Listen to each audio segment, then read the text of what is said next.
Welcome back to this deep dive. Today we're diving deep into the story of the Grumman TBF Avenger, a truly pivotal American torpedo bomber of World War II. Thanks for joining us. If you enjoy exploring these kinds of stories, please consider liking, sharing, and subscribing. It really helps us create more content like this. It does, and the sources we have today, they really give us a layered understanding of this aircraft, from its initial design and some early challenges right through to its widespread use, and even its remarkable second life after the war. Absolutely. We've compiled some fascinating articles, detailed research. Together, they paint, a complete picture. Our goal is to uncover the most compelling aspects and really understand what made this aircraft, nicknamed the Turkey by some, such a vital asset for the Allies. Okay, let's unpack this. Where did the idea for the Avenger even originate? Well, the Avenger came about because the U.S. Navy recognized back in the late 1930s that their existing torpedo bomber, the Douglas TBD Devastator, it was becoming pretty outdated. So in 1939, they put out a call for a more modern replacement, something faster, something that could carry a heavier payload.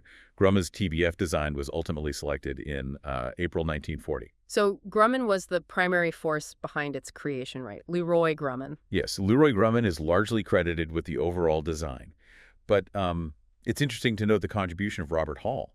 He had a background in air racing, designed some of the famous GB racers, actually. Oh, wow. Yeah, so he brought a different perspective. And he was actually the pilot for the first flight of the prototype, the XTBF-1, on August 7, 1941. From designing sleek air racers to a robust torpedo bomber, that's quite a shift. What were some of the key design innovations that made the Avenger stand out? Well, several features were critical. For operating from carriers, the stowing folding mechanism was essential, inspired, believe it or not, by paper clips, according to Grumman himself. Really? Paper clips? Yeah. It allowed the wingspan to fold from over 54 feet down to just over 18 feet, a huge space saver. The same folding wing design was also used on the F-4F Wildcat and the F-6F Hellcat fighters. Ingenious indeed. Now, considering it had to carry heavy ordnance, what about its power plant? It must have been powerful. Oh, yeah. It definitely needed a strong engine. Early models got a twin-row-right R2600-20 twin cyclone. That's a 14-cylinder radial engine, initially producing 1,700 horsepower. Later versions boosted that up to 1,900 horsepower. And the crew. Crew of 3.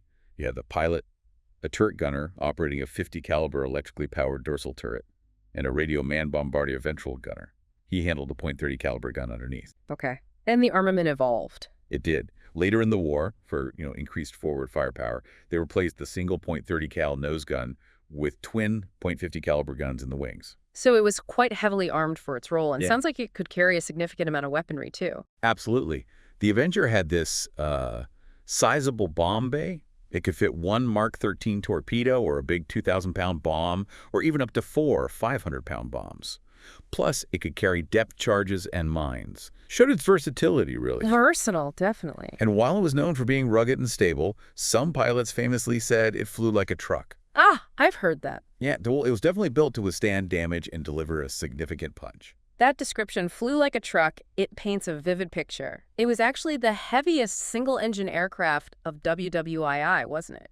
Even heavier than the P-47 Thunderbolt. That's right. It's a fascinating point. Really highlights its robust construction and payload capacity.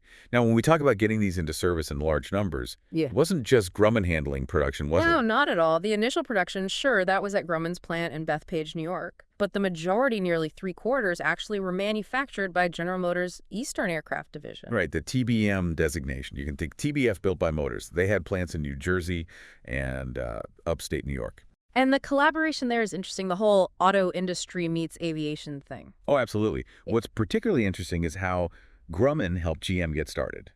They provided GM with what they called a PK Avenger. Basically, a complete aircraft held together with sheet metal screws. Just screwed together. Yeah, specifically for GM's automotive engineers to study. The whole goal was to adapt automotive-style mass production techniques to aircraft manufacturing. That was, a critical factor in the Allies' ability to just outproduce the Axis powers. That's an incredible detail. It really highlights a sort of turning point in wartime production. So from paperclip-inspired wings to car factory mass production. Innovation was central to the Avenger story. Definitely. And the sheer number produced over 9,800 between 42 and 45. Staggering. Sure. Plus, there were quite a few different versions developed, right? Oh, absolutely. You had the initial TBF-1, Then the TBF-1C, which added wing guns and more fuel. Then General Motors took over, producing the TBM-1 and TBM-1C. Later came the TBM-3 with a more powerful engine, wing hardpoints for carrying extra stuff, and the TBM-3E, which had a stronger airframe, search radar, which meant they actually deleted the ventral gun on that one. Right, technology moving on. And that's really just a snapshot. There were specialized variants, too, for radar operations, anti-submarine warfare, even carrier onboard delivery aircraft. So it evolved significantly beyond just being a torpedo bomber. But with all this impressive design and production, how did the Avenger actually do when it first saw combat? Well, the Avenger's combat debut at the Battle of Midway in June 1942, it was, frankly, disastrous. Disastrous? How so? 5 of the 6 TBFs that launched from Midway Island were shot down. Just 1 made it back, heavily damaged. It was a very, very tough start. Ouch. Okay, that doesn't immediately sound like the most effective torpedo bomber we mentioned earlier. What changed? Well, despite that awful initial setback, the Avenger did go on to become exactly that. As American air power grew, as coordination of attacks got, much better, and as pilots gained crucial combat experience, the Avenger really came into its own. Okay, so it took time to figure out how best to use it. Exactly. It played vital roles later that year, sinking the Japanese light carrier Ryujo at the Eastern Solomons, and the battleship He during the Guadalcanal campaign in November 42. Those early successes were important. They helped shift the momentum. So those early losses were a steep learning curve, and it really distinguished itself later against some really formidable Japanese warships, didn't it? Indeed. The Avenger is credited with participating in the sinking of the Japanese super battleships, Yamato and Musashi. Those were huge strategic victories. Absolutely. And beyond those high-profile targets, it proved remarkably effective in anti-submarine warfare. It accounted for roughly 30 German U-boat and Japanese submarine kills combined in both the Atlantic and Pacific theaters. 30 submarines. That's a very significant contribution to protecting Allied shipping. It really is. In the Atlantic, Avengers operating from the smaller escort carriers, the CVEs, they were absolutely crucial, guarding Allied convoys from the U-boat threat. They also did mine-laying missions in Japanese ports, further disrupting enemy naval operations. And it wasn't solely about delivering ordnance, was it? Its role expanded as the war went on and technology advanced. Precisely. Later in the war, Avengers equipped with radar, especially the TBF TBM-3W variants, they pioneered night combat air patrols. And they even served as airborne early warning platforms, sort of like mini AYCS, extending the fleet's detection capabilities. That's fascinating, AEW, that early on. Yeah. By the end of the war, Avengers formed a substantial part of the air groups operating from both U.S. light carriers and those escort carriers. It's interesting you mentioned the escort carriers. I recall reading the sailors on the smaller ships had a rather informal nickname for the Avenger. They did. Because of its relatively large size and, well, perceived lower maneuverability compared to the F-4F Wildcats also flying off those small decks, it was often affectionately, maybe sometimes not so affectionately, called the Turkey. Turkey. Right.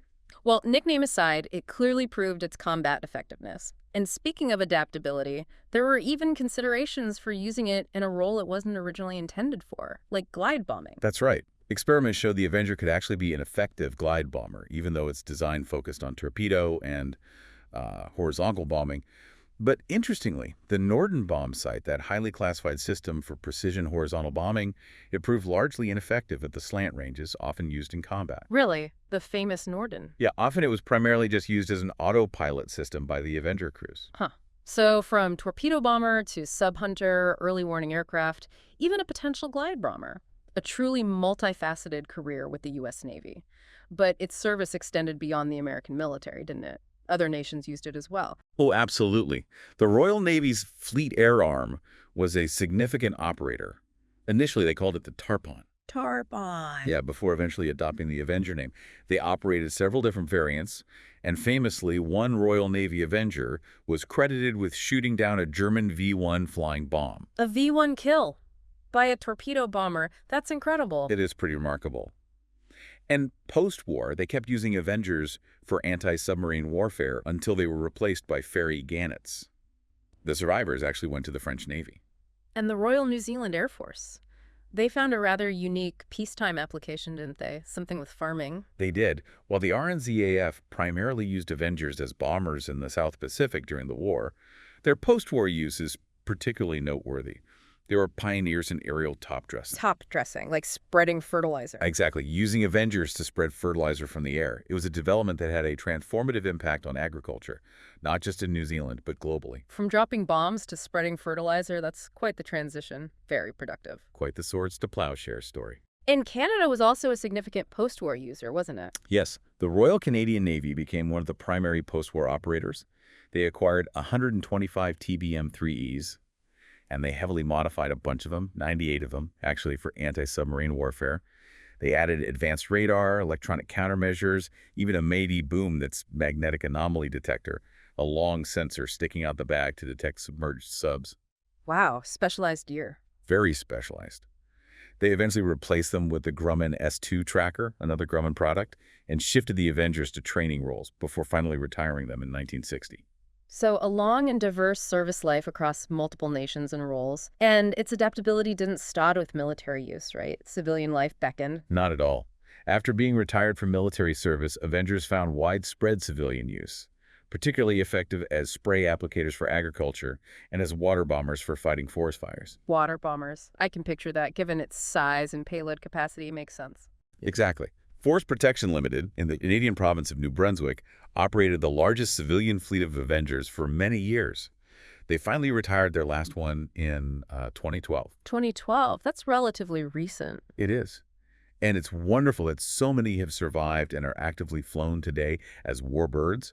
People can still see them, even fly in them at air shows. Yeah, keeping history alive. Absolutely. Yeah. The Commemorative Air Force, for instance, still operates 3 TPM Avengers. They even offer living history flight experiences. A fantastic opportunity. Now, beyond the technical specs and operational history, there are some really compelling personal stories and notable incidents linked to the Avenger, aren't there? Indeed, there are. Future U.S. President George H.W. Bush famously flew TBM Avengers during the war, completed 58 combat missions, survived being shot down over Iwo Jima. His crewmates, sadly, did not. A harrowing experience. Absolutely. And the actor Paul Newman also served as a radio man and ventral gunner in Avengers during his time in the Navy. Paul Newman, I didn't know that. Yeah, so there's sort of those interesting connections. Always fascinating to hear those links between history and well-known figures. And then there's the more enigmatic aspect of the Avengers story. Yes, the post-war disappearance of Flight 19. That was a training flight of 5 Avengers in December 1945. Their disappearance really became a central element of the whole Bermuda Triangle legend. The Bermuda Triangle. So the tough turkey even has a touch of mystery surrounding it. It does. And it wasn't just in operational settings that the Avenger was a subject of interest. How so? Well, NASIA, that's the National Advisory Committee for Aeronautics, the precursor to NASA, they actually used a complete Avenger for detailed studies on drag reduction in one of their large wind tunnels. Trying to make it sleeker. Essentially, yeah. Trying to understand the aerodynamics better. And there were even experiments with something called Yehudi lights. Yehudi lights, what were those? It was a form of counter-illumination camouflage. Basically lights on the aircraft designed to match the brightness of the sky background, making it harder to see. Early stealth tech, sort of. Wow, the Avenger was truly a subject of continuous innovation and investigation throughout its service life and beyond. It really was. You look at its whole story from that difficult introduction at Midway to its widespread success, its surprising adaptability post-war. The Grumman TBF Avenger story is a powerful testament to its robust design and the ingenuity of the people who designed, built, flew, and maintained it played a huge role in the war, and its influence definitely extended far beyond its initial purpose. So what's the big takeaway? Looking back at the Avenger's journey, it's clear it was far more than just a torpedo bomber.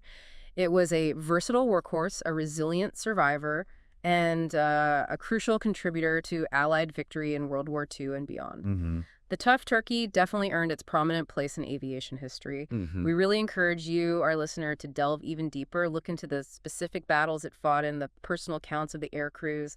Those stories are incredible. They really are. And the technological advancements that made the Avenger such a remarkable aircraft.